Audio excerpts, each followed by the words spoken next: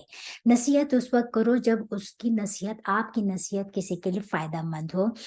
کیونکہ کرپشن، کسی بھی سوسائٹی کو کرپٹ ہونے سے بچانے کا بہترین طریقہ کیا ہے کہ اس کو امر بالمعروف کہا جائے اور نیکی کا حکم دیا جائے، برائی سے روکا جائے. برائی کو اگر بہترین طریقہ کیا ہے کہ اگر کسی میں برائی دیکھیں تو اس کو سب کے سامنے کنڈیم کرنے کی بجائے اس کو انڈیویجولی جو ہے تنہائی میں اس کو کنڈیم کیا جائے. اگر کسی ایک فرد میں برائی دیکھیں، یہ ہے منکر کو روکنا. اور بہترین طریقہ یہی سکھایا گیا جو ہمیں رسول صلی اللہ علیہ وسلم کی سنت سے ہمیں جو ملتا ہے. تو یہاں پر اللہ تعالیٰ نے فرما دیا اور کہ یہی لوگ ہیں جو فلاح پانے والے ہیں. آپ صلی اللہ علیہ وسلم سے پوچھا گیا کہ سب سے بہتر لوگ کون ہیں، تو آپ صلی اللہ علیہ وسلم نے فرمایا سب سے بہتر نیکی کا حکم کرنے والا نمبر 1، نمبر 2 جو سب سے زیادہ اللہ سے ڈرنے والا، نمبر 3 جو سب سے زیادہ برائی سے روکنے والا، اور نمبر 4 اللہ کی خاطر صلہ رحمی کرنے والا. اور پھر فرمایا آپ صلی اللہ علیہ وسلم نے ہم المفلحون، یہی لوگ ہیں جو فلاح پانے والے. فلاح کا مطلب کہ کامیاب لوگ. کامیابی کا کامیابی کیا ہوگی؟ جنت الفردوس میں انٹرنس ہوگی ان کی. یہی سب سے بڑی کامیابی ہے. اور ہم سب کا مشن یہی ہے، تو کہ ہم سب چاہتے ہیں کہ ہم جنت الفردوس میں جائیں. تو ان کے لیے اللہ تعالیٰ ہمیں بتا رہے ہیں کہ what to do and what not to do. ٹھیک ہے، پھر فرما دیا کہ اسی طرح ہو جانا وینہانا، اور یہ فلاح پانے، ولا اور نہ تکونو تم ہو جانا کا مانند الذین ان لوگوں کے جو تفرقو جو متفرق ہوئے، جنہوں نے تفرقہ کیا، جو جدا جدا ہو گئے، واختلفوا اور جنہوں نے اختلاف کیا، من بعدی بعد اس کے، ما جو جاءہم آئیں ان کے پاس، البینات روشن دلیلیں، اور اولئک یہ لوگ، لا لیے ہم ان کے، عذاب ہے، عظیم بہت بڑا. اللہ تعالیٰ نے اب یہاں پر ایک اور فرما دیے، کیا حکم دیا جا رہا ہے کہ what not to do، کہ تم اور ان لوگوں کی طرح نہ ہو جانا جنہوں نے تفرقہ کیا، جو فرقہ ہو گئے اور انہوں نے ان کے پاس روشن دلیلیں آ گئیں پھر بھی انہوں نے اختلاف کیا. کون لوگ مراد ہیں یہاں پر؟ اہل کتاب، کیونکہ یہی انہوں نے کیا تھا جو ابھی تک ہم پڑھ کر آ رہے ہیں کہ ان کی کتابوں میں رسول صلی اللہ علیہ وسلم کے آنے کی موجود تھی دلیلیں، لیکن انہوں نے آپ صلی اللہ علیہ وسلم کو نہ مانا اور کتاب قرآن کو نہ مانا. یہی ان کا سب سے بڑا انہوں نے اختلاف کیا تھا نا. اور انہوں نے یہ اختلاف کیوں کیا تھا؟ آپس کی ضد اور ہر درمی کی وجہ سے. ٹھیک ہے، اور انہوں نے یہ اختلاف کیا، حضرت عیسیٰ کو، اہل یہود نے حضرت عیسیٰ کو نہیں مانا، اور اہل کتاب دونوں نے حضرت رسول صلی اللہ علیہ وسلم کو نہیں مانا. آج مسلمانوں میں یہ اختلاف جو ہے یہ کیا ہے؟ ان میں تو ضد ہر درمی کی وجہ سے انہوں نے نہیں مانا. آج مسلمانوں میں خواہشات کا اختلاف ہے. اپنی خواہشات کے بیس پر تفرقہ کر لیے، فرقہ بن گئے، جدا جدا ہو گئے. اور جب فرقہ بنتے ہیں تو یونٹی ختم ہو جاتی ہے. آج کا سب سے بڑا اختلاف اپنی خواہشات کے بیس پہ ہے، اپنی مسلک، اپنا طریقہ، ہر کوئی کہتا ہے میں ٹھیک ہوں، میرا فرقہ، میرا فرقہ، میرا فرقہ، میری مسلک، میری مسلک۔ یہ کیا ہے؟ میں ٹھیک، باقی سب غلط۔ یہی چیز کو اللہ تعالیٰ نے یہاں پر فرمایا کہ اس طرح مت کرنا، کیونکہ ایسے لوگوں کے لیے عذاب ہے، درد، بہت بڑا عذاب ہے قیامت کے دن، اتنا بڑا عذاب ہے جس کا بار بار اللہ تعالیٰ ہمیں وارن کریں۔ یہاں پر دیکھیں کہ آئمہ کرام میں بھی اختلاف ہوا، لیکن جیسے مطلب کہ رسول صلی اللہ علیہ وسلم کے دور میں بھی اختلاف ہوا، اسی طرح صحابہ کرام میں بھی اختلاف ہوا، لیکن کسی کا اختلاف جو ہے بیسک دین عقائد میں کوئی اختلاف نہیں تھا۔ صحابہ کرام میں جو ہم دیکھتے ہیں کہ کچھ صحابہ ایک رائے رکھتے ہیں، کچھ صحابہ دوسرے رائے رکھتے ہیں، لیکن اسی طرح ائمہ کرام میں جو اختلاف ہے وہ کیا ہے کہ بیسک دین تو عقائد سب کے سیم ہے، لیکن تھوڑا سا فرق ہے۔ کسی امام نے رفع یدین کو کہنے کو کہا، کسی نے کہا نہیں کرو، کسی امام نے کہا کہ زور سے آمین بولنا ہے سورہ فاتحہ کے بعد، کسی امام نے کہا نہیں زور سے بولنا، کسی امام نے کہا کہ اگر ایک امام آپ کا سورہ فاتحہ پڑھا ہے تو آپ کو پڑھنے کی ضرورت نہیں ہے، کسی نے کہا نہیں ہر بندے کو پڑھنے کی۔ تو یہ بیسک تو کسی میں چینج نہیں آیا نا، یہ تو چھوٹی چھوٹی فقہی ایشوز تھے جن میں تھوڑا اختلاف نظر آتے ہیں، تو ایسے یہ اختلاف نہیں ہے۔ آج کا اختلاف ٹوٹلی ڈفرینٹ ہے کہ کسی ائمہ کرام نے کسی کو کنڈیم نہیں کیا۔ آج جو ہم اپنی امت میں اختلاف دیکھتے ہیں، ہر بندہ دوسرے بندے کو کہتا ہے کہ تم غلط ہو، میں ٹھیک ہوں، بس اس اختلاف کو یہاں پر فرمایا جا رہا ہے کہ مت کرو ایسا، کیونکہ ان کے لیے دردناک عذاب ہے۔ دیکھیں اختلاف جیسے رسول صلی اللہ علیہ وسلم جب غزوہ خندق سے واپسی کے سفر پہ جب بنو قریظہ کی طرف جانا تھا، تو آپ صلی اللہ علیہ وسلم نے صحابہ کرام سے کہا کہ نکلو، ہم نے اب دوسری ایکسپیڈیشن کی طرف جانا ہے، تو لیکن عصر کا وقت ہو جائے گا، ہم عصر کی نماز وہاں جا کے پڑھیں گے۔ لیکن جب راستے میں ٹائم کی وجہ سے عصر کا نماز کا وقت آ گیا، اب ان میں اختلاف یہ ہوا کہ ایک گروہ نے عصر کی نماز پڑھ لی، ایک گروہ نے کہا کہ نہیں، ہمیں رسول صلی اللہ علیہ وسلم نے فرمایا کہ ہم وہاں جا کے پڑھیں گے، انہوں نے نہیں پڑھی۔ جب وہاں جا کے پڑھی تو آپ صلی اللہ علیہ وسلم کے سامنے جب دونوں گروہوں نے اپنی اپنی بات بتائی تو آپ صلی اللہ علیہ وسلم خاموش رہے، انہوں نے اس میں کسی کو بھی ملامت نہیں کیا۔ تو کیونکہ بیسک چیز میں کسی میں اختلاف بڑا نہیں تھا، تو اس سے کیا پتہ چلتا ہے کہ اور بلکہ فرمایا کہ میری امت میں اس طرح کا اختلاف بلکہ اللہ کی رحمت ہے۔ جب آپ صلی اللہ علیہ وسلم کی وفات ہوئی تو اس میں بھی اختلاف نظر آئے کہ اختلاف کیا تھا کہ آپ صلی اللہ علیہ وسلم کی جو ہے مطلب کہ کپڑوں کے ساتھ آپ کو غسل دیا جائے یا بغیر، مطلب کس طرح دیا جائے، تو اس میں پھر کپڑوں کے ساتھ غسل دیا گیا۔ پھر دوسرا اختلاف ہوا کہ آپ صلی اللہ علیہ وسلم کی جو ہے مطلب نماز جنازہ پڑھی جائے، تو پھر اس میں بھی 3 دن تک جو ہے لوگ آتے رہے اور درود شریف پڑھ کے جاتے۔ پھر تیسرا اختلاف ہوا کہ آپ صلی اللہ علیہ وسلم کی جو ہے قبر مبارک کہاں، تو اس میں بھی پتہ چل گیا کہ بھئی جہاں پر نبی کے فوت ہوتے ہیں ادھر ہی ان کو دفنایا جاتا ہے۔ تو یہ اختلاف جو ہے، اس طرح کا اختلاف ہونا الگ چیز ہے۔ یہ تو مطلب کہ اس میں ایسی بات تو پہلے بھی تھی، آپ صلی اللہ علیہ وسلم کے دور میں بھی تھی، آپ صحابہ کرام میں بھی تھی۔ آج کا اختلاف جو ہے اس کو یہاں پہ کنڈیم کیا جا رہا ہے کہ جو اپنی مسلک کی وجہ سے دوسروں کو اتنا زیادہ اوپنلی جو ہے دوسروں کو کافر ڈکلیئر کر دیتے ہیں، منافق ڈکلیئر کر دیتے ہیں۔ تو اللہ تعالیٰ ہم سے کیا چاہتے ہیں، ہمارے لیے کیا لیسن ہے کہ ان تمام اختلافات کو چھوڑ کر سب یونائٹ ہو کے اللہ کی رسی کو مضبوطی سے تھامو، قرآن کو تھامو، اور اللہ کی رسول صلی اللہ علیہ وسلم کی سنت کے ساتھ جڑ جاؤ، تو تمام اختلاف ختم ہو جائیں گے۔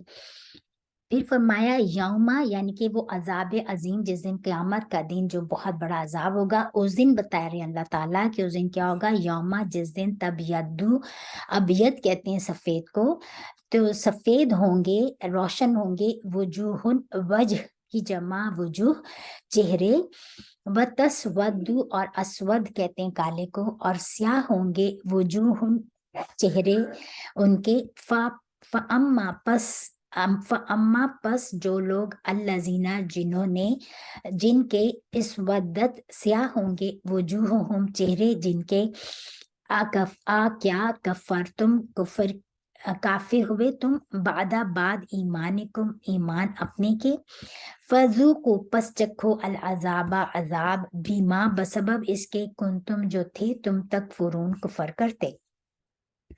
کتنی بڑی وعید بتا دی اللہ تعالیٰ نے کہ جو لوگ اختلاف کرتے ہیں اور فرقہ فرقہ ہو جاتے ہیں، ان میں بتا دیا کہ یوم عظیم اس دن بہت بڑا عذاب ہوگا، جس دن کچھ چہرے سفید ہوں گے اور کچھ روشن ہوں گے اور کچھ چہرے جو ہیں سیاہ ہوں گے۔ اور پھر فرما دیا کہ جن لوگوں کے چہرے سیاہ ہوں گے وہ کون لوگ ہوں گے؟ جنہوں نے اختلاف کیا، ایمان لانے کے بعد مرتد ہو گئے، یا روشن دلیلیں آنے کے بعد انہوں نے اپنے ایمان سے اپوزٹ ایکشن کیے، بس ان کو کہا جائے گا کہ بس چکھو تم عذاب کا مزہ بسبب اس کے جو تم کفر کرتے تھے۔ تو یہاں پر ایک حدیث بھی سن لیجئے کہ یہ ہے حدیث امام قرطبی رضی اللہ عنہ کے مطابق، اکرمہ رضی اللہ عنہ کہتے ہیں سیاہ چہرے والے خوارج ہیں جو آپ صلی اللہ علیہ وسلم کی بعثت سے پہلے آپ صلی اللہ علیہ وسلم کا انتظار کر رہے تھے، پھر آپ صلی اللہ علیہ وسلم کے بعد انہوں نے قبول نہ کیا آپ صلی اللہ علیہ وسلم کو، علم آنے کے بعد جو ان کی کتابوں میں تھا آپ صلی اللہ علیہ وسلم کی مخالفت کی، آپس کے ضد بازی اور حسد کی بنا پر، جبکہ آپ صلی اللہ علیہ وسلم کی ان کو حکم تھا کہ ان کی مدد کریں، اور بلکہ انہوں نے امت کو توڑنے کی کوشش کی۔ تو یہاں پر اختلاف جو ہے یہاں پر سخت ناپسندیدہ چیز ہے، جو ابھی ہم نے پیچھے بتایا آپ کو کہ جس میں اللہ تعالیٰ نے کہ جو 3 چیزیں ہیں جو اللہ تعالیٰ کو سخت ناپسند ہے، اس میں یہ بتا دیا ہم لوگوں کو۔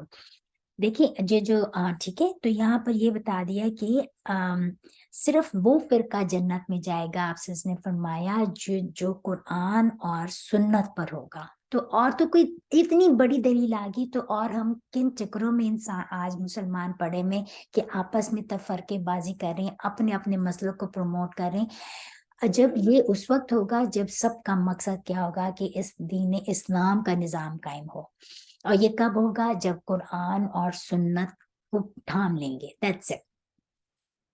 تو اللہ تعالیٰ ہم سب کی اس میں رہنمائی فرمائے اور ہم سب کو ان چیزوں سے بچا کے رکھے، آمین ثم آمین یا رب العالمین۔ پھر فرمایا کہ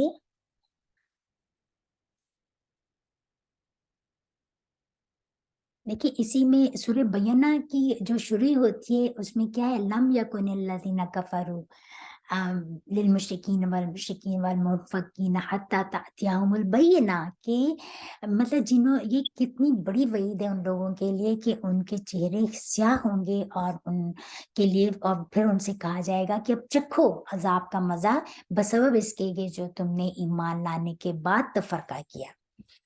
وَأَمَّا اور رہے وہ لوگ الذین جو ابیض جن کے سفید ہوں گے، روشن ہوں گے، وجوہہم چہرے ان کے، پس فی بیچ رحمتی رحمت کے، اللہ کے، ہم وہ فیہا اس میں خالدون ہمیشہ رہنے والے ہیں۔ یہاں پہ دوسری کیٹیگری کے لوگ جن کے چہرے سفید ہوں گے، روشن ہوں گے، جنہوں نے اللہ کی کتاب کو اور سنت رسول صلی اللہ علیہ وسلم کو اپنایا ہوگا اپنی زندگیوں میں، اور تفرقہ نہیں کیا ہوگا، انہوں نے اللہ کی رسی کو مضبوطی سے تھاما ہوگا، تو ان کے چہرے سفید ہوں گے، روشن ہوں گے، اور وہ اللہ کی رحمت میں ہوں گے، وہ جنت میں ہوں گے، اور وہ اس میں ہمیشہ ہمیشہ رہنے والے ہیں۔ آیت نمبر 108، تل کا یہ آیات ہیں اللہ کی۔ دیکھیں ذالکہ کا مطلب بھی یہ ہوتا ہے اور تل کا یہ بھی اس میں اشارہ ہے، تل کا بھی اس میں بھی اشارہ ہے، یہ بھی اس کا بھی مطلب یہ۔ تو دونوں میں فرق کیا ہے کہ ذالکہ فار میل میسکولین کے لیے آتا ہے اور تل کا فار فیمینین کے لیے آتا ہے۔ اب آیات چونکہ فیمینین ہے تو اس لیے اللہ تعالیٰ نے یہاں پر تل کا ہے۔ تل کا یہ آیات نشانیاں ہیں اللہ کی، نتلو ہم پڑھتے ہیں، ہاں ان کو علیہ کا آپ پر، بالحق ساتھ حق کے، اور ماں نہیں، اللہ یرید چاہتا، ظلم کرنا، للعالمین جہان والوں پر، یا جہان والوں کے لیے۔ اللہ تعالیٰ فرما رہے ہیں کہ یہ اللہ کی آیات ہیں، یہ کوئی اور بندہ نہیں ایکسپلین کر رہا کہ کون لوگ مزہ چکھیں گے، کن کے چہرے کالے ہوں گے، کن کے چہرے سفید ہوں گے، اور وہ ان کا انجام کیا ہوگا۔ یہ اللہ کی آیات ہیں، اللہ تعالیٰ خود فرما رہے ہیں کہ ہم پڑھ کر سناتے ہیں آپ کو، یعنی کہ اللہ تعالیٰ بیان کر رہے ہیں، کوئی رسول صلی اللہ علیہ وسلم اپنی طرف سے تو نہیں بتا رہے، تو اللہ تعالیٰ فرما رہے ہیں کہ ہم پڑھ کر سناتے ہیں علیہ کا آپ پر، یعنی کہ رسول صلی اللہ علیہ وسلم پر، بالحق، ساتھ حق کہ یہ حق کی باتیں ہیں۔